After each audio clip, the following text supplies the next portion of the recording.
Mysuru sandal soap ಅರ್ಪಿಸುವ ಸಂಚಾರಿ Mysuru sandal soap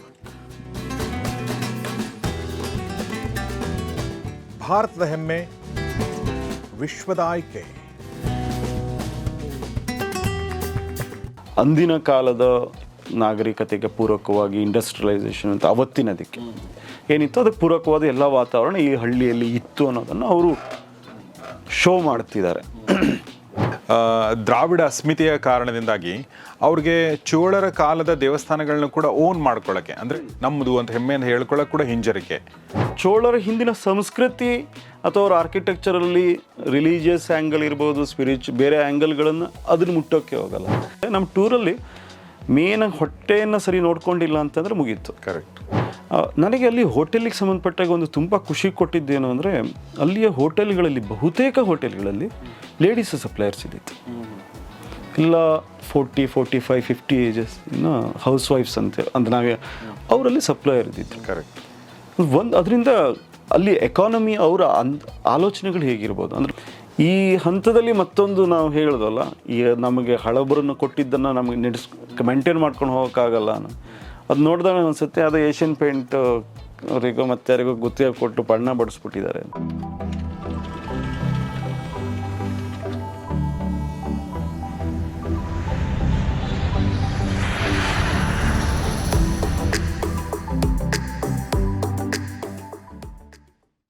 ಮಧುರೈಗೆ ಹೋಗಬೇಕಾದ್ರೆ ಆನ್ ದ ವೇದಲ್ಲಿ ಕೀಳಡಿ ಅಂತ ಹೇಳಿ ಒಂದು ಪ್ಲೇಸಿಗೆ ಹೋದ್ವಿ.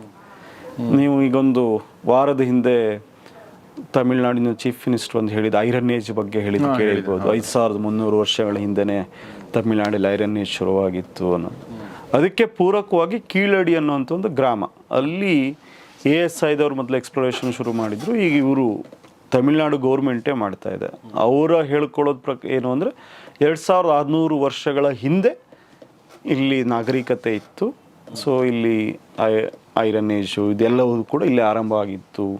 ಅಂದಿನ ಕಾಲದ ನಾಗರಿಕತೆಗೆ ಪೂರಕವಾಗಿ ಇಂಡಸ್ಟ್ರಿಯಲೈಸೇಷನ್ ಅಂತ ಅವತ್ತಿನದಕ್ಕೆ ಏನಿತ್ತು ಅದಕ್ಕೆ ಪೂರಕವಾದ ಎಲ್ಲ ವಾತಾವರಣ ಈ ಹಳ್ಳಿಯಲ್ಲಿ ಇತ್ತು ಅನ್ನೋದನ್ನು ಅವರು ಶೋ ಮಾಡ್ತಿದ್ದಾರೆ.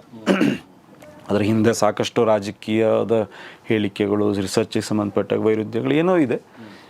ಅದನ್ನು ಹೊರತಾಗಿಯೂ ಕೂಡ ಒಂದು ನಮ್ಗೆ ಅಲ್ಲಿ ತುಂಬ ಭೇಟಿ ನೀಡಲೇಬೇಕಾಗಿದ್ದು ಒಂದು ಏನು ಅಂತಂದರೆ, ನಾನು ಧನುಷ್ಕೋಡಿಯ ಬಗ್ಗೆ ಹೇಳಿದ್ನಲ್ಲ, ಅಂದರೆ ರಾಜಕೀಯ ವೈರುಧ್ಯಗಳು ಎಲ್ಲ ಕಡೆ ಹೋದರೆ ಏನಾಗುತ್ತೆ ಅಂದರೆ, ಇದು ಕೂಡ ಒಂದು ನಮ್ಮ ಪರಂಪರೆಗೋ ಅಥವಾ ಪುರಾಣಕ್ಕೆ ಸಂಬಂಧಪಟ್ಟು ಇದು ಅಷ್ಟೇ ನೆಗ್ಲೆಕ್ಟ್ ಆಗಿರೋದು. ಧನುಷ್ಕೋಡಿಯ ಇದು ಇಲ್ಲಿ ಇವರ ರಾಜಕೀಯದ ಇದಕ್ಕೆ ಬೇಕು ಅನ್ನೋದನ್ನು ಪ್ರೂವ್ ಮಾಡೋಕ್ಕೋಸ್ಕರ ಕೀಳಡಿಲಿ ಒಂದು ಮ್ಯೂಸಿಯಂ ಮಾಡಿದ್ದಾರೆ. ಬಟ್ ನನಗಲ್ಲಿ ತುಂಬ ಖುಷಿಯಾಗಿದ್ದೇನು ಅಂತಂದರೆ, ಆ ಕಾರಣದಿಂದ ಬೇರೆ ರಾಜಕೀಯದೇನೂ ಇರಲಿ, ಸೈದ್ಧಾಂತಿಕವಾಗಿ ರಾಜಕೀಯವಾಗಿ ಅದೆಲ್ಲ ಬೇರೆ ಬೇರೆ ಇರುತ್ತೆ. ಬಟ್ ನಾವೊಂದು ಪ್ಲೇಸನ್ನು ಆ ಪ್ಲೇಸಿನ ಇದಕ್ಕಾಗಿ ವೈಶಿಷ್ಟ್ಯಕ್ಕಾಗಿ ನೋಡಲೇಬೇಕು. ಕೀಳಡಿ ಅಲ್ಲಿ ಒಂದು ಸಿಕ್ಕಿದೆ, ಅದೆಲ್ಲ ಆ ಕಾರಣದಿಂದ ನೋಡಿದಾಗ ಆ ಮ್ಯೂಸಿಯಂ ಏನೋ ತುಂಬ ಚೆನ್ನಾಗಿ ಮೇಂಟೈನ್ ಮಾಡಿದ್ದಾರೆ. ಓಕೆ, ಹೊಸದಾಗಿ ಮಾಡಿದ್ದಾರೆ, ತುಂಬ ನೀಟಾಗಿ ಮಾಡಿದ್ದಾರೆ. ಪ್ರತಿಯೊಂದನ್ನು ಅಷ್ಟು ಚಂದ ಅಲ್ಲಿ ಪ್ರೆಸೆಂಟ್ ಮಾಡಿರೋದಿರ್ಬೋದು. ನಂತರ ಅಲ್ಲೊಂದು ಸ್ಟುಡಿಯೋ ಮಾಡಿ, ಅಲ್ಲಿ ಮಿನಿ ಥಿಯೇಟರ್ ಟೈಪ್ ಮಾಡಿ, ಜನರಿಗೆ ತಮಿಳುನಾಡಿನ ಬಗ್ಗೆ ಹೆಮ್ಮೆ ಬರುವ ರೀತಿಯಲ್ಲಿ, ಅಂದ್ರೆ ನಮ್ಮ ಇತಿಹಾಸ ಹೀಗಿದೆ, ಈ ರೀತಿ ಬೆಳ್ಕೊಂಡು ಬಂತು, ಅಷ್ಟು ಚಂದ ರಿಪ್ರೆಸೆಂಟ್ ಮಾಡಿದ್ದಾರೆ. ಇಂಗ್ಲೀಷಲ್ಲಿ ಮಾಡಿದ್ದಾರೆ, ತಮಿಳಲ್ಲಿ ಮಾಡಿದ್ದಾರೆ. ಅದನ್ನ ತಮಿಳಲ್ಲೂ ಮಾಡಿದ್ದಾರೆ, ಬಟ್ ಇಂಗ್ಲೀಷ್ದು ಸಬ್ ಟೈಟಲ್ ಎಲ್ಲ ಬರುತ್ತೆ. ಬಟ್ ಎನಿವೇ ನಂತರಲ್ಲಿ ಹೋದಾಗ ಅಷ್ಟು ಲ್ಯಾಂಗ್ವೇಜಿನ ಬುಕ್ಗಳಿದೆ, ಇನ್ಕ್ಲೂಡಿಂಗ್ ಕನ್ನಡದ್ದು ಇದೆ ಬುಕ್. ಅಂದರೆ ಅಲ್ಲಿಯ ಅವರ ಪೂರ್ತಿ ಅದ್ರ ಬಗ್ಗೆ ಅದನ್ನು ಹೇಳಿದ್ನಲ್ಲ, ಸೈದ್ಧಾಂತಿಕವಾಗಿ ಅದು ಒಪ್ತಿರೋ ಬಿಡ್ತಿರೋ ಅದೆಲ್ಲ ಬೇರೆ. ಆದರೆ ನಾವು ಇಷ್ಟಪಡುವ ಒಂದು ವಿಚಾರವನ್ನು ಎಷ್ಟು ಚಂದ ಮಾಡಿ ಪ್ರೆಸೆಂಟ್ ಮಾಡಬಹುದು ಅನ್ನೋದನ್ನು, ಕೆಲವೊಬ್ರು ಅದನ್ನು ಪ್ರೊಪಗಂಡ ಅಂತಲೂ ಹೇಳ್ಬೋದು, ಇನ್ನೊಂದು ಸತ್ಯ ಅಂತಲೂ ಹೇಳ್ಬೋದು. ಅದು ಅವ್ರವ್ರಿಗೆ ಬಿಟ್ಟಿದ್ದು. ಆದರೆ ಯಾವುದೋ ಒಂದು ಬೇರೆ ಸರ್ಕಾರಗಳಿಗಿರ್ಬೋದು, ಬೇರೆ ಒಬ್ಬರಿಗೆ ಅದೊಂದು ಉದಾಹರಣೆಯಾಗಿ ಕಾಣಿಸುತ್ತೆ. ನಮಗದು ಖುಷಿ ಕೊಡುತ್ತೆ ನೋಡಿದಾಗ. ಒಬ್ಬ ಟೂರಿಸ್ಟಾಗಿ ನಮಗೆ ನೋಡಿದಾಗ ನಮ್ಮಲ್ಲೂ ಒಂದು ಹಿಂಗಿರ್ಬೋದಲ್ಲ, ಕದಂಬರ ಬಗ್ಗೆ ನಮ್ಮಲ್ಲೂ ಒಂದು ಈ ರೀತಿ ಇರ್ಬೋದಲ್ಲ, ಹೊಯ್ಸಳರ ಬಗ್ಗೆ ನಮ್ಮಲ್ಲೂ ಒಂದು ಇರ್ಬೋದಲ್ಲ, ಚಾಲುಕ್ಯರಲ್ಲಿ ನಮ್ಮಲ್ಲಿ ಈ ರೀತಿ ಒಂದು ಬಗ್ಗೆ ಅವ್ರು ಕಟ್ಟಿದ್ದು ಹೋಗಿ ದೇವಸ್ಥಾನ ಇದೆ ಬಿಟ್ಟರೆ ಬೇರೆ ಏನು ಅಂಥದ್ದು ನಾವು ಟೂರಿಸಂ ಡೆವಲಪ್ ಮಾಡೋಕ್ಕೆ ಇನ್ನೂ ಸಾಕಷ್ಟು ದಾರಿಗಳಂತೂ ಇದೆ. ಹೌದು, ಆ್ಯಕ್ಚುಲಿ. ಜೊತೆಗೆ ಇನ್ನೂ ಒಂದು ಹೇಳಿದ್ರಿ ನೀವೇನಂದರೆ, ಅಲ್ಲಿ ಎಲ್ಲೂ ಕೂಡ ಇಂಗ್ಲೀಷಲ್ಲಿ ಬೋರ್ಡ್ ಇಲ್ಲ ಅನ್ನೋದ್ರ ಬಗ್ಗೆ ಹೇಳಿದ್ರಿ. ಆಮೇಲೆ ಎರಡನೇದು ನನಗನ್ಸಿದ್ದು, ದ್ರಾವಿಡ ಅಸ್ಮಿತೆಯ ಕಾರಣದಿಂದಾಗಿ ಅವ್ರಿಗೆ ಚೋಳರ ಕಾಲದ ದೇವಸ್ಥಾನಗಳನ್ನ ಕೂಡ ಓನ್ ಮಾಡ್ಕೊಳ್ಳೋಕ್ಕೆ, ಅಂದರೆ ನಮ್ಮದು ಅಂತ ಹೆಮ್ಮೆಯನ್ನು ಹೇಳ್ಕೊಳ್ಳೋಕೆ ಕೂಡ ಹಿಂಜರಿಕೆ. ಅಂದರೆ ಅವ್ರದ್ದು ಹೇಗಿದೆ ನಮಗನಿಸಿದ್ದೇನು ಅಂದರೆ, ಚೋಳರು ನಮ್ಮವರು. ಚೋಳರು ಇಷ್ಟು ವರ್ಷಗಳ ಕಾಲ ಹಿಂದೆ ಇಂಡೋನೇಷ್ಯಾ, ಕಾಂಬೋಡಿಯಾ, ಭಾರತವಷ್ಟೆಲ್ಲ ಎಲ್ಲ ಕಡೆ ಇದ್ದರೂ ತಮಿಳಿಯನ್ ಹೇಳೋ ಒಂದು ಇದರಿಂದ ಅದನ್ನಷ್ಟೇ ನೋಡ್ತಾರೆ. ಆದರೆ ಚೋಳರ ಹಿಂದಿನ ಸಂಸ್ಕೃತಿ ಅಥವಾ ಅವ್ರ ಆರ್ಕಿಟೆಕ್ಚರಲ್ಲಿ ರಿಲಿಜಿಯಸ್ ಆ್ಯಂಗಲ್ ಇರ್ಬೋದು, ಬೇರೆ ಆ್ಯಂಗಲ್ಗಳನ್ನು ಅದನ್ನು ಮುಟ್ಟೋಕ್ಕೆ ಹೋಗಲ್ಲ. ಆ ವೈರುಧ್ಯಗಳು ಯಾಕೆ ಮುಟ್ಟಕ್ಕೆ ಹೋಗಲ್ಲ ಅವರು? ಅವರ ತಮ್ಮ ರಾಜಕೀಯ ಇದಕ್ಕೆ ಪ್ರಾಬ್ಲಮ್ ಆಗುತ್ತೆ, ಅಥವಾ ಅವರ ಸೈದ್ಧಾಂತಿಕವಾದ ಹೋರಾಟಗಳಿಗೆ ಸಹ ಪ್ರಾಬ್ಲಮ್ ಆಗೋಗುತ್ತೆ. ಈ ದೇವರು, ಧಾರ್ಮಿಕ, ಈ ಕೀಳಡಿ ಬಗ್ಗೆ ಹೇಳಿದ್ನಲ್ಲ, ಕೀಳಡಿಯ ಬಗ್ಗೆ ಅಲ್ಲಿ ಒಬ್ಬ ತಜ್ಞರು ಅಂತ ಹೇಳ್ತಾರೆ, ಅವರೊಂದು ನೋಟ್ ಬರೀತಾರೆ. ನಮಗೆ ಇಲ್ಲಿ 2600 ವರ್ಷಗಳ ಹಿಂದೆ ಇಲ್ಲಿ ಎಲ್ಲ ನಾಗರಿಕತೆ ಇದ್ದ ಕುರುಹು ಇದೆ, ಆದರೆ ಇಲ್ಲಿ ಧಾರ್ಮಿಕ ಯಾವುದೇ ಇದು ಕಾಣಿಸಲ್ಲ ನಮಗೆ. ಧಾರ್ಮಿಕ ಆಚರಣೆಗಳಿಗೆ ಸಂಬಂಧಪಟ್ಟಿದ್ದು ಅಥವಾ ಧಾರ್ಮಿಕ ಕುರುಹುಗಳು ಯಾವುದೂ ಕಾಣಿಸಲ್ಲ ನಮಗೆ ಅಂತ. ಅಂದರೆ ಅವ್ರದ್ದು ಪ್ರತಿಯೊಂದು ಕಡೆನೂ ಈ ಒಂದು ರಾಜಕೀಯ ದ್ವೇಷಗಳಿರ್ಬೋದು ಅಲ್ಲಿರೋದ್ರಿಂದ ಅವ್ರು ಪ್ರಿಡಿಟರ್ಮೆಂಟ್ ಆಗ್ಬಿಟ್ಟಿದ್ದಾರೆ. ಸೊ ಅದಕ್ಕಾಗಿ ನಾವು ಈ ದೇವಸ್ಥಾನ, ಈ ವಿಚಾರಗಳು ಎಲ್ಲ ಒಂದು ಕಡೆ ಅಲ್ಲೇ ಒಂದು ಬೇಲಿ ಹಾಕ್ಬಿಟ್ಟಿರ್ತಾರೆ, ಇದ್ರಿಗಿಂತ ಆ ಕಡೆ ಬೇಡ ಅಂತ. ಅದರಲ್ಲಿ ಜನ ಹಾಗಿಲ್ಲ. ನಾವು ತಮಿಳಿಯರು ಅಥವಾ ತಮಿಳುನಾಡನ್ನು ಕೇವಲ ಅಲ್ಲಿಯ ಅವ್ರ ರಾಜಕಾರಣಿಗಳನ್ನು ಹಾಗೆ ನೋಡೋಕೆ ಅಲ್ಲಿಯ ಜನ ಹಾಗಿಲ್ವೇ ಇಲ್ಲ. ಅಲ್ಲಿಯ ಜನ ತುಂಬ ಮುಗ್ಧವಾಗಿದ್ದಾರೆ, ಆಚರಣೆಗಳ ಬಗ್ಗೆ ತುಂಬ ಪ್ರೀತಿ, ಅಲ್ಲಿ ಅವ್ರಿಗೆ ಹೆಮ್ಮೆ ಇದೆ. ಇದು ನಮ್ಮ ದೇವಸ್ಥಾನ, ನಮ್ಮೂರಿನ ದೇವಸ್ಥಾನ ಅಂತ ಅವ್ರಿಗೆ ತುಂಬ ಹೆಮ್ಮೆ ಇದೆ. ಹಾಗೇನೆ ತುಂಬ ನಂಬಿಕೆ ಹಾಕಿದ್ದಾರೆ, ತುಂಬ ಪ್ರೀತಿ ತೋರಿಸ್ತಾರೆ. ಯಾವುದೇ ನಾವೇನೋ ಹೇಳ್ತೀವಲ್ವ ತಮಿಳರು ಅಂದ ತಕ್ಷಣ ಅವರಿಗೆ ಮೈ ಮೇಲೆ ಬರ್ತಾರೆ ಹಾಗೆ ಅಂತ. ಬೆಂಗಳೂರಲ್ಲಿ ಕೆಲವು ಆಲೋಚನೆ ಅಲ್ಲ, ಆ ರೀತಿ ಏನೂ ಕಾಣಿಸಲ್ಲ. ಆ್ಯಕ್ಚುಲಿ ಎಲ್ಲಿ ಹೋದ್ರೂ ಹಂಗೆ ಕಾಣಲ್ಲ. ಹೌದು, ನೀವು ಅದು ಹಾಗೆ ಪರ್ಸೆಪ್ಷನ್ ಬಿಲ್ಡ್ ಮಾಡುವಂಥ ಕೆಲಸಗಳು. ಅಂದರೆ ನಾವು ಅಲ್ಲಿಯ ನಮಗೆ ಫೇಸ್ ಅಂದರೆ ಯಾರೋ ಅಲ್ಲಿ ಪೊಲಿಟಿಷಿಯನ್ಸು ಅಥವಾ ಯಾರೋ ಮೂವಿ ಸ್ಟಾರ್ಸ್ ಹಾಗೆ ಅನ್ಕೊಂಡು ಅಲ್ಲಿ ಜನನು ಹೀಗೆ ಇರ್ತಾರೆ ಅಂತ ಅಂದ್ಕೊಂಡಿರ್ತೀವಿ. ಬಟ್ ಆ ರೀತಿ ಏನೂ ಇರಲ್ಲ. ಫೈನಲ್ ಆಗಿ ತಿಂಡಿಗಳ ಬಗ್ಗೆ ಹೇಳಿ. ನೀವು ತಿಂಡಿ ಪೋತ ಅಂತ ಹೇಳಿದ್ರಿ. ಓಕೆ, ನಾನು ಹೇಗಿದ್ದೀನಿ ಅಂದರೆ ಯಾರಾದರೂ ಕರ್ಕೊಂಡು ಹೋದರೆ ತಿಂತೀನಿ, ಬಟ್ ನಂಗೆ ತಿಂಡಿನ ಹುಡ್ಕೊಂಡು ಹೋಗೋಕ್ಕೆ ನಂಗೆ ಅಷ್ಟೊಂದೆಲ್ಲ ಅದಕ್ಕೆ ಏನಂತಾರೆ ಅದಕ್ಕೆ ಥಾಟ್ ಕೊಡೋಕ್ಕಾಗಲ್ಲ. ಬಟ್ ಕೆಲವೊಬ್ರು ತಿಂಡಿ ಪೋತ್ರ ಅಂದರೆ ರಾಜೀವ್ ಥರದವರು ತಿಂಡಿ ಪೋತ್ರ ಅಂದರೆ ಹಂಗಲ್ಲ. ಆ್ಯಕ್ಚುಲಿ ತಿಂಡಿ ಪೋತ ಅನ್ನೋದಲ್ಲ, ತಿಂಡಿ ಬಗ್ಗೆ ಒಂದು ಟೇಸ್ಟ್ ಇರೋರು. ಆ್ಯಕ್ಚುಲಿ ಜಾಸ್ತಿ ತಿನ್ನೋದಂತಲ್ಲ, ಬಟ್ ಒಳ್ಳೆ ತಿಂಡಿಗಳನ್ನ ಹುಡುಕಿ ತಿನ್ನುವಂಥವ್ರು. So that is the right word. So ಅದ್ರ ಬಗ್ಗೆ ಏನು ಹೇಳಕ್ಕೆ ಇಷ್ಟಪಡ್ತೀರಿ? ನಾವು ಹಿಂದೆ ಹೋದಾಗಲೂ, ನಾರ್ತ್ ಇಂಡಿಯಾಕ್ಕೆ ಹೋದಾಗಲೂ ಇರ್ಬೋದು, ಈಗಲೂ ನಮ್ಮದು ಒಂದು ಬೇಸಿಕ್ ಪ್ರಿನ್ಸಿಪಲ್ ಇದೆ, ಯಾವುದೇ ದೊಡ್ಡ ಹೋಟೆಲ್ಗಳಿಗೆ ಹೋಗಬಾರ್ದು ಅಂತ. ಈಗ ನಮ್ಮ ಜೊತೆ ಇದ್ದಾಗ ಟಾಯ್ಲೆಟಿಗೆ ಅನಿವಾರ್ಯವಾಗಿ ಅದರ ಒಳ್ಳೇದ ಕಡೆ ಹೋಗಲೇಬೇಕಾಗತ್ತೆ, ಅಂಥ ಸ್ಥಿತಿ ಬಂದಿರುತ್ತೆ. ಬಟ್ ಫುಡ್ಡಿಗಾಗಿ ದೊಡ್ಡ ಹೋಟೆಲ್ಗಳಿಗೆ ಹೋಗಬಾರ್ದು. ದೊಡ್ಡ ಹೋಟೆಲ್ಗಳಲ್ಲಿ ಏನಾಗಿರುತ್ತೆ, ನೀವು ಇಲ್ಲಿ ಬೆಂಗಳೂರಲ್ಲಿ ಏನು ತಿಂದಿರ್ತೀರೋ ಅದೇ ಟೇಸ್ಟೇ ಸಿಗುತ್ತೆ, ಹೊಸ ಟೇಸ್ಟ್, ಲೋಕಲ್ ಟೇಸ್ಟ್ ಸಿಗಲ್ಲ. ಲೋಕಲ್ ಟೇಸ್ಟ್ ಸಿಗಬೇಕು ಅಂತಂದರೆ ನೀಟಾಗಿರುವಂಥ, ಇವನ್ ಬೋರ್ಡೇ ಇರಬೇಕು ಅಂತಿಲ್ಲ ಅದೇ ಹೋಟೆಲಿಗೆ. ನೀವು ನೋಡಿದ ತಕ್ಷಣ ಗೊತ್ತಾಗುತ್ತೆ, ನೀಟಾಗಿದ್ದರೆ ಚೆನ್ನಾಗಿರುತ್ತೆ ಅಂತ. ಕಣ್ಣು ಮುಚ್ಕೊಂಡು ಒಳಗಡೆ ಹೋಗಿ ನಿಮ್ಮ ಲೋಕಲ್ ಏನಿದೆಯಪ್ಪ ಅದು ಕೊಡಿ ಅಂತ ಹೇಳೋದು. ಅಲ್ಲಿ ಈಗ ನಮ್ಗೆ ಆಬ್ವಿಯಸ್ಲಿ ತಮಿಳ್ನಾಡಿಗೆ ಹೋದರೆ ರಾತ್ರಿ ಊಟ ಸಿಗಲ್ಲ, ಮಧ್ಯಾಹ್ನ ಊಟ ಮಾತ್ರ ತಮಿಳ್ನಾಡಲ್ಲಿ ಸಿಗೋದು. ರಾತ್ರಿಗೆ ಬೆಳಗ್ಗೆದೇನು ಇಡ್ಲಿ ವಡ ಅಲ್ಲ, ಇಡ್ಲಿ ದೋಸೆ, ಅದ್ರ ಸುತ್ತನೇ ಒಂದಿಷ್ಟು ಟೈಪಿನ ಇಡ್ಲಿ ಇರುತ್ತೆ, ದೋಸೆದಲ್ಲೇ ವೆರೈಟಿ ದೋಸೆಗಳಿರುತ್ತೆ, ಅದೇ ಇರುತ್ತೆ. ಸೊ ನಾವು ಏನು ಮಾಡ್ತಿದ್ವಿ ಅಲ್ಲಿ ಹೋದಾಗ, ನಮ್ಮ ಫಸ್ಟ್ ಹಂಟ್ ಏನು ಅಂತಂದರೆ ಅಲ್ಲಿ ಲೋಕಲ್ ಫುಡ್ ಈ ರೀತಿಯ ಹೋಟೆಲ್ಗಳು ಯಾವ್ದು ಕಾಣಿಸುತ್ತೆ, ತುಂಬ ದೊಡ್ಡದಲ್ಲ, ಸಣ್ಣ ಹೋಟೆಲ್ಗಳು ಲೋಕಲ್ ರುಚಿಯನ್ನು ಕೊಡುವಂಥದ್ದು. ಶೆಫ್ ಕೂಡ ಹೊರಗಡೆಯಿಂದ ಬಂದವರಾಗಿರಬಾರ್ದು, ಲೋಕಲ್ ಆಹಾರೇ ಆಗಿರಬೇಕು. ಸೊ ಅಲ್ಲಿ ನಮ್ಮ ಪಕ್ಕ ಅಲ್ಲಿಯ ರುಚಿ ಸಿಗುತ್ತೆ ಪ್ರತಿಯೊಂದರಲ್ಲೂ. ಸೊ ಆ ರೀತಿಯ ಹೋಟೆಲ್ಗಳನ್ನು ಹುಡ್ಕೊಂಡು ಹೋಗೋದು. ಮತ್ತು ಫುಡ್ಡನ್ನು ಕೂಡ ಒಂಚೂರು ಮೀಡಿಯಮ್ ಹೋಟೆಲ್ ಆದ್ರೂ ಕೂಡ ಯಾವುದೇ ಕಾರಣಕ್ಕೂ ನಮ್ಮ ಫುಡ್ಗಳನ್ನು ಆರ್ಡ್ರ್ ಮಾಡಬಾರ್ದು. ಅಲ್ಲಿಯ ಲೋಕಲ್ಲೇ ಫುಡ್ಗಳನ್ನು ಆರ್ಡ್ರ್. ಯಾವ್ದು ನಿಮ್ಗೆ ಇಷ್ಟ ಆಯ್ತು? ನಮಗೆ ದೋಸೆ ಮತ್ತು ಇಡ್ಲಿ. ನನಗೆ ದೋಸೆ ಎಲ್ಲ ಕಡೆ ಇಷ್ಟನೇ, ಬಟ್ ಅಲ್ಲಿಯ ದೋಸೆ ಮತ್ತು ಇಡ್ಲಿ ತುಂಬ ಇಷ್ಟ ಆಯಿತು. ಹೌದಾ? ಇಡ್ಲಿ ಜೊತೆಗೆ ಕೊಡುವಂಥ 3 ಚಟ್ನಿ, ಆಮೇಲೆ ದೋಸೆ ದೊಡ್ಡ ದೊಡ್ಡ ದೋಸೆಗಳಿರುತ್ತೆ, ಇಷ್ಟು ಉದ್ದ ಇರುತ್ತೆ. ಸೊ ಅದು ಆ ದೋಸೆಗಳನ್ನ ನಾವು 5 ದಿವಸನೂ ಮಧ್ಯಾಹ್ನ ಊಟ ಮಾಡ್ತಾ ಇದ್ವಿ, ಸಂಜೆ ಬ್ರೇಕ್ಫಾಸ್ಟ್ ಅಲ್ಲ ಆಪ್ಷನ್ನೇ ಇಲ್ಲ. ಬಟ್ ನಾವು ಬೇರೆ ಇದಕ್ಕೆ ಹೋಗ್ತಿರ್ಲಿಲ್ಲ, ಅದು ರೋಟಿನೋ ಕರಿನೋ ಅಂಥದಕ್ಕೆ ಹೋಗ್ತಿರ್ಲಿಲ್ಲ. ಸೊ ನಮ್ಗೆ 5 ದಿವಸನೂ 1 ದಿವಸನೂ ತ್ರಾಯಿಸುವಂತ ಆಗಲಿಲ್ಲ. ಯಾವತ್ತು ನಾವು ಲೋಕಲ್ ಫುಡ್ ಜೊತೆ ಹೋಗ್ತೀವೋ ಏನಾಗಿರುತ್ತೆ, ಲೋಕಲ್ ಫುಡ್ಡು ಕಂಟಿನ್ಯೂಸ್ ಆಗಿ ಖಾಲಿ ಆಗುತ್ತೆ, ಬೇರೆ ಫುಡ್ಡು ಖಾಲಿ ಆಗಲ್ಲ. ಸೊ ಹೆಚ್ಚಿನ ಸಂದರ್ಭದಲ್ಲಿ ನಾವು ಸ್ಟಾಕ್ ಕ್ಲಿಯರೆನ್ಸ್ ಮಾಡ್ತಾ ಇರ್ತೀವಿ. ಬಟ್ ಅದು ಹೊಟ್ಟೆಗೆ ಹೋಯ್ತು ಅಂತಂದರೆ ನಮ್ಮ ಟೂರಲ್ಲಿ ಮೇನಾಗಿ ಹೊಟ್ಟೆಯನ್ನು ಸರಿ ನೋಡ್ಕೊಂಡಿಲ್ಲ ಅಂತಂದರೆ ಮುಗೀತು. ಕರೆಕ್ಟ್. ನಾವು ರಾತ್ರಿ ಬೆಳಗ್ಗೆ 6 ಗಂಟೆ ಶುರು ಮಾಡ್ತೀವಿ, ನಾವು ಎಲ್ಲಿಗೆ ಇದ್ದಿದ್ರು ಸಂಜೆ 10 ಗಂಟೆವರೆಗೂ. ಸೊ ಆ ಸಂದರ್ಭ ಅಷ್ಟು ಕ್ಲೀನಾಗಿ ಎಲ್ಲವನ್ನು ನೀಟಾಗಿ ನೋಡಬೇಕು ಅಂತಂದರೆ ಫುಡ್ಡನ್ನು ಲೋಕಲ್ದೇ ತಿಂತಾಯಿದ್ರೆ ಅದು ಮೂವಿಂಗ್ ಇರುತ್ತೆ, ಸೊ ಫ್ರೆಶ್ ಇರುತ್ತೆ. ನನಗೆ ಅಲ್ಲಿ ಹೋಟೆಲಿಗೆ ಸಂಬಂಧಪಟ್ಟಾಗ ಒಂದು ತುಂಬ ಖುಷಿ ಕೊಟ್ಟಿದ್ದೇನು ಅಂದರೆ, ಅಲ್ಲಿಯ ಹೋಟೆಲ್ಗಳಲ್ಲಿ ಬಹುತೇಕ ಹೋಟೆಲ್ಗಳಲ್ಲಿ ಲೇಡೀಸ್ ಸಪ್ಲೈಯರ್ಸ್ ಇದ್ದಿತ್ತು. ಇಲ್ಲ 40, 45, 50 ಏಜಸ್ ಇನ್ನು ಹೌಸ್ ವೈಫ್ಸ್ ಅಂತೇಳಿ ಅಂದರೆ ನಾವೇ ಅವರಲ್ಲಿ ಸಪ್ಲೈಯರ್ ಇದ್ದಿದ್ರು.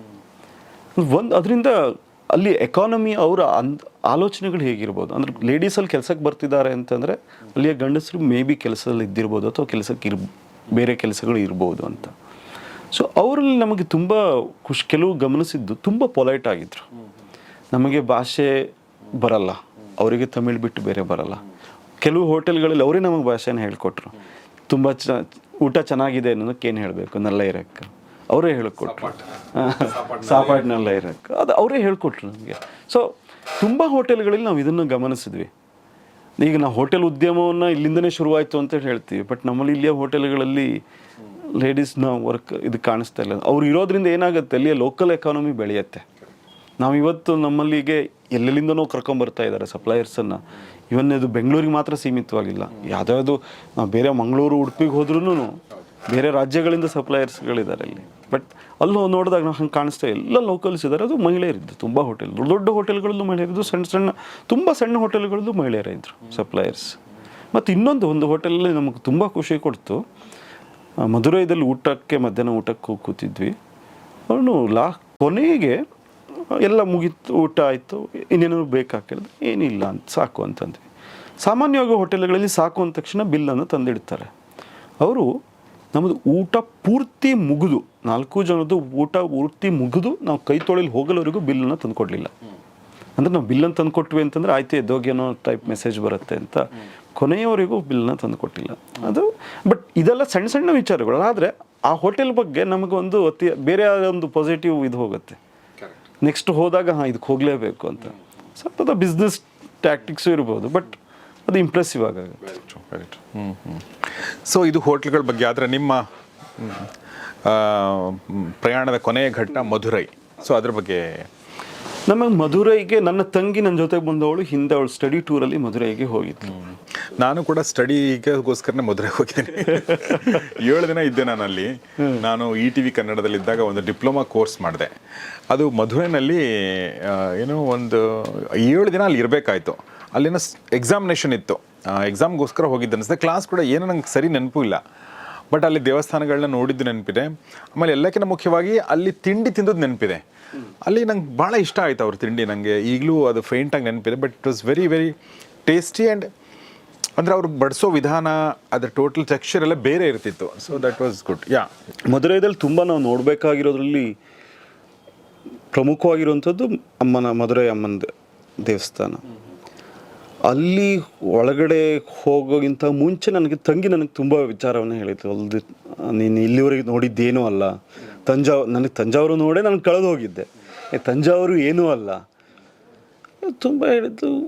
ಆಯ್ತಪ್ಪ, ಹಾಗಿದ್ರೆ ನಾನು ಅದ್ರ ಬಗ್ಗೆ ವಿಪರೀತವಾದ ಎಕ್ಸ್ಪೆಕ್ಟೇಷನಲ್ಲಿ ಹೋಗಿದ್ದೆ. ಸೊ ತಂಜಾವೂರು ಬಗ್ಗೆ ಕೇಳಿಕೊಂಡಿದ್ದಾಗಿದ್ದು. ಬಟ್ ಇಷ್ಟು ದಿವಸ ತಂಗಿ ನಾನು ಏನೋ ಹೇಳಿದಾಗಲ್ಲ ಮಧುರೈ ಮುಂದಿದೇನೂ ಅಲ್ಲ, ಪ್ರತಿ ಏನೋ ಹೇಳಿದಾಗ ಇದು ಮಧುರೈ ಮುಂದೆ ಏನೂ ಅಲ್ಲ ಅನ್ನೋಳು.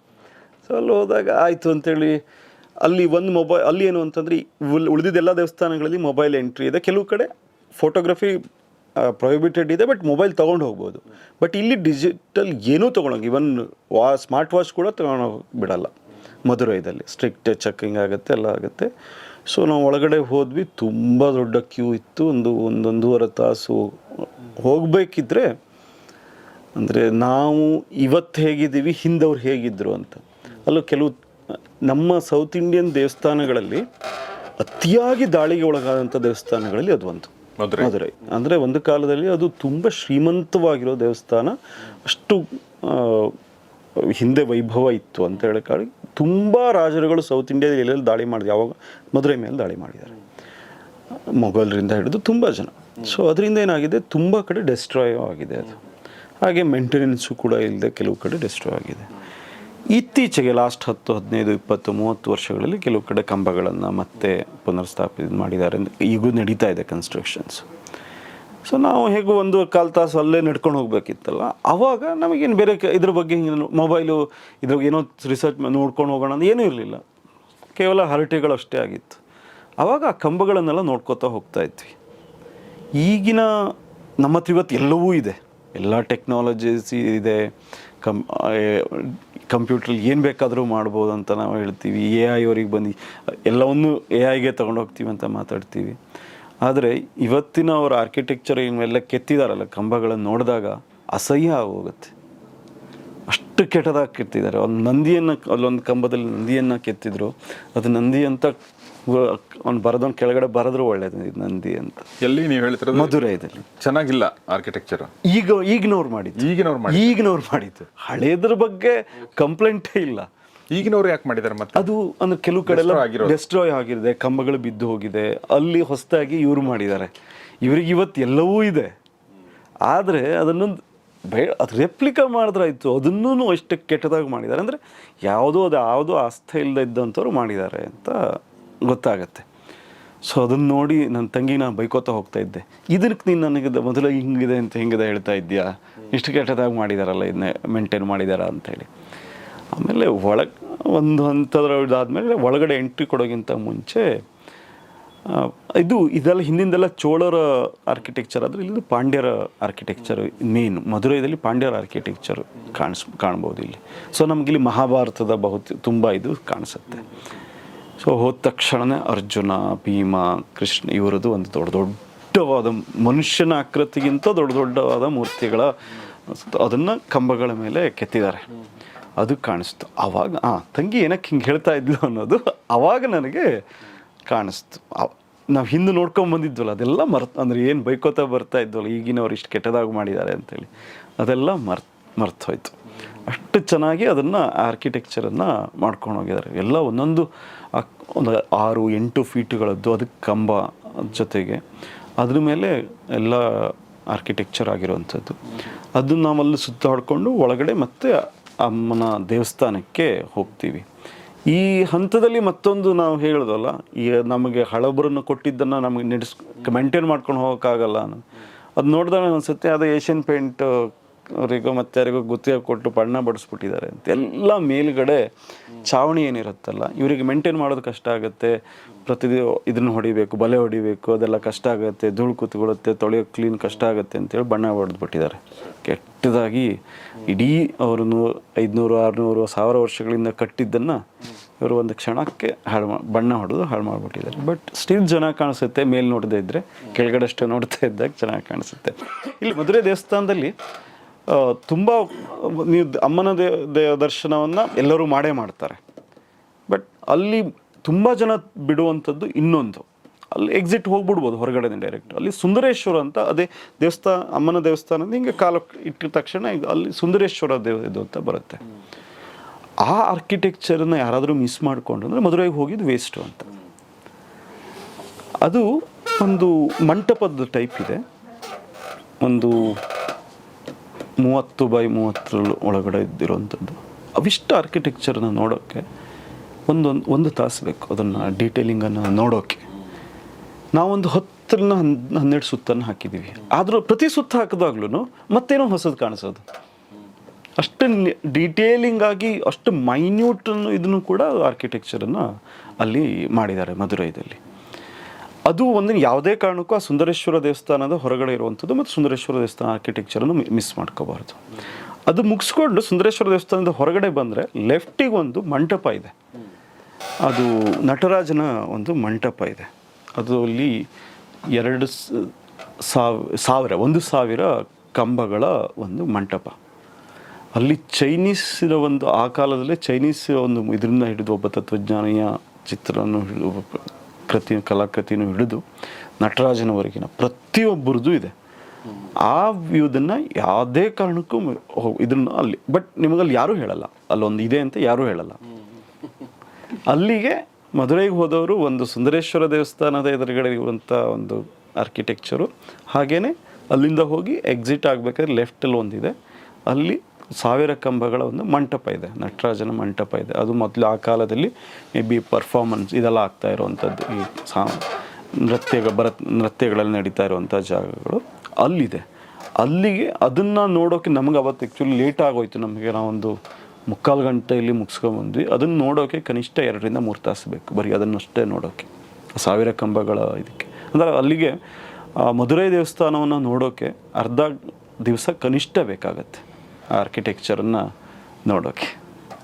So that is the over all ಸುತ್ತು. ಬಟ್ ಇದೆಲ್ಲ ನೋಡಿದರೆ ತಮಿಳ್ನಾಡು ಪೂರ್ತಿ ನೋಡ್ದಂಗಲ್ಲ, ಬಟ್ ಒಂದು ರೌಂಡ್ ಒಂದು ಭಾಗವನ್ನು ನೋಡ್ದಂಗೆ. ಇವನ್ ಇದನ್ನು ಕೂಡ ಅಲ್ಲಿರುವಂಥ ಪ್ರಮುಖವಾದ ದೇವಸ್ಥಾನಗಳು ಇದು. ಅಲ್ಲಿಯ ವೈಶಿಷ್ಟ್ಯ ಹೇಗಿದೆ ಅಂತಂದರೆ, ಇವಾಗ ಅದೇ ಮಧುರೈ ಸುತ್ತಮುತ್ತ ಇರೋ ದೇವಸ್ಥಾನಗಳೆಲ್ಲ ಮಿನಿ ಮಧುರೈ ದೇವಸ್ಥಾನಗಳು ಹಾಗೆ ಕಾಣಿಸುತ್ತೆ. ತಂಜಾವೂರಿನ ಸುತ್ತಮುತ್ತ ಅಂತ 10 ದೇವಸ್ಥಾನಗಳಿದೆ.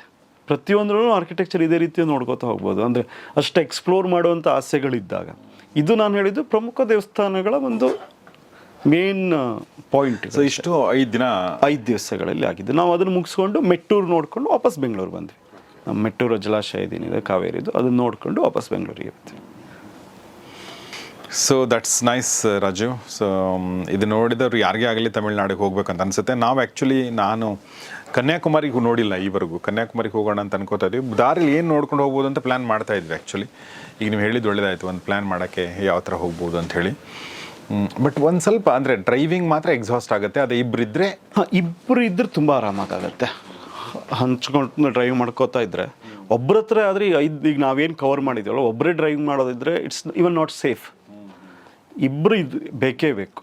ಇಲ್ಲ ಅಂತಂದರೆ ನೀವು ಫ್ಲೈಟೋ ಟ್ರೈನೋ ಈ ಥರದ್ದೊಂದು. ಈಗ ನೀವೆಲ್ಲ ಹೇಳಿದ ಪ್ಲೇಸ್ಗಳಿಗೆ ಡೈರೆಕ್ಟ್ ಇದಿದೆ. ಅವಾಗ ಏನು ಮಾಡಬೇಕು ಅಂದರೆ ಇದನ್ನೆಲ್ಲ ಸ್ಪ್ಲಿಟ್ ಮಾಡಬೇಕು. ಒಂದೇ ಸರಿ ನಾನು ಎಲ್ಲವನ್ನು ಮುಗಿಸ್ತೀನಿ ಅಂತಂದರೆ ಇವನ್ ನಾವು ಬಸ್ ಯಾವುದೇ ಪ್ರಯಾಣ ಆದ್ರೂ ಸುಸ್ತಾಗಿ ಹೋಗುತ್ತೆ. ಸೊ ಯಾಕೆಂದರೆ ಎಲ್ಲ ಕಡೆ ಲಗೇಜ್ ಹಿಡ್ಕೊಂಡು ಓಡಾಡೋದು ಕಷ್ಟ ಆಗೋಗುತ್ತೆ. ಸೊ ತಂಜಾವೂರು ಒಂದು ದಿವಸಕ್ಕೆ ಇಲ್ಲಿಂದ ನೈಟ್ ಡೈರೆಕ್ಟ್ ಬಸ್ಗಳಿದೆ, ಟ್ರೈನ್ ಡೈರೆಕ್ಟ್ ಹೋಗೋದು, ತಂಜಾವೂರು ನೋಡಿಕೊಂಡು ವಾಪಸ್ ಬರೋದು, ಒಂದು ದಿವಸ ಆಗ್ಬೋದು. ಸೇಮ್ ಶ್ರೀರಂಗಂ ತಿರುಚಿ, ಇಲ್ಲಿಂದ ಡೈರೆಕ್ಟ್ ಶ್ರೀರಂಗಮ ಬೇಕಾದಷ್ಟು ಬಸ್ಗಳಿದೆ, ಟ್ರೈನ್ ಇದೆ, ಅಲ್ಲಿ ಮುಗಿಸ್ಕೊಂಡು ಬರ್ಬೋದು. ಸೇಮ್ ವಿತ್ ರಾಮೇಶ್ವರಂ, ಮಧುರೈ ಎಲ್ಲದು ಕೂಡ ಹಾಗೆ ಮಾಡಿದಾಗ ಇದಾಗುತ್ತೆ. ಬಟ್ ವೆಹಿಕಲ್ ಹೋಗ್ತೀವಿ ಅಂತಂದರೆ ಇಬ್ಬರು ಬೇಕೇ ಬೇಕು. So that's wonderful. So Raju, ತುಂಬ ಥ್ಯಾಂಕ್ಸ್ ನಿಮಗೆ ನಮ್ಮ ಜೊತೆ ಇಷ್ಟೊತ್ತು ಸಂಚಾರಿ ಕಾರ್ಯಕ್ರಮದಲ್ಲಿ ಪಾಲ್ಗೊಂಡು ಈ ಎಲ್ಲ ವಿಚಾರಗಳು ನಮಗೆ ಹೇಳಿದ್ದಕ್ಕಾಗಿ. ಭಾಳ ವೆರಿಡ್ ಆ್ಯಂಗಲ್ಗಳಿಂದ ನಾವು ಎಕ್ಸ್ಪ್ಲೋರ್ ಮಾಡ್ತಾ ಇದ್ದೀವಿ ಈ ಒಂದು ಕಾರ್ಯಕ್ರಮದಲ್ಲಿ. ಸೊ ಇದಕ್ಕೆ ತುಂಬ ಒಳ್ಳೆಯ ವ್ಯಾಲಿಡೇಷನ್ ನಿಮ್ಮ ಒಂದು ಕಾರ್ಯಕ್ರಮ ಸಿಕ್ತು. Thank you very much. Thank you. So ಸ್ನೇಹಿತರೆ, ಇದು ತಮಿಳುನಾಡಿನ ದರ್ಶನ, ತಮಿಳುನಾಡಿನ ದೇಗುಲಗಳ ದರ್ಶನ, ಆರ್ಕಿಟೆಕ್ಚರ್ನ ದರ್ಶನ ನನಗನ್ಸುತ್ತೆ. ಸೊ ಪ್ಲ್ಯಾನ್ ಮಾಡಬೇಕು ಅಂದರೆ ದಯವಿಟ್ಟು ರಾಜೀವ್ ಹೇಳಿರುವಂಥ ಒಂದಷ್ಟು ಅಂಶಗಳನ್ನ ಗಮನದಲ್ಲಿಟ್ಕೊಂಡು ಪ್ಲ್ಯಾನ್ ಮಾಡಿ. ಮತ್ತು ಅವ್ರು ಹೇಳಿರುವಂಥ ಡೀಟೇಲ್ಸ್ನ ಕೆಲವೊಂದು ವಿಚಾರಗಳನ್ನ ನಾನು ಡಿಸ್ಕ್ರಿಪ್ಷನಲ್ಲೂ ಕೊಟ್ಟಿರ್ತೀನಿ. ಅದ್ರ ವೆಬ್ಸೈಟು ಆ ಥರದ ವಿಚಾರಗಳನ್ನ ದಯವಿಟ್ಟು ಅದನ್ನು ಕೂಡ ಗಮನಿಸಿ ಅಂತ ಹೇಳ್ತಾ ಇವತ್ತಿನ ಈ ಕಾರ್ಯಕ್ರಮ ಮುಗಿಸ್ತಾ ಇದ್ದೀನಿ. ನೋಡ್ತಾರೆ ಗೌರಿಶಿಕ್ ಸ್ಟುಡಿಯೋ, ನೋಡ್ತಾರೆ ಸಂಚಾರಿ. ನಮಸ್ಕಾರ. ಮೈಸೂರು ಸ್ಯಾಂಡಲ್ ಸೋಪ್ ಅರ್ಪಿಸುವ ಸಂಚಾರಿ. Mysuru sandal soap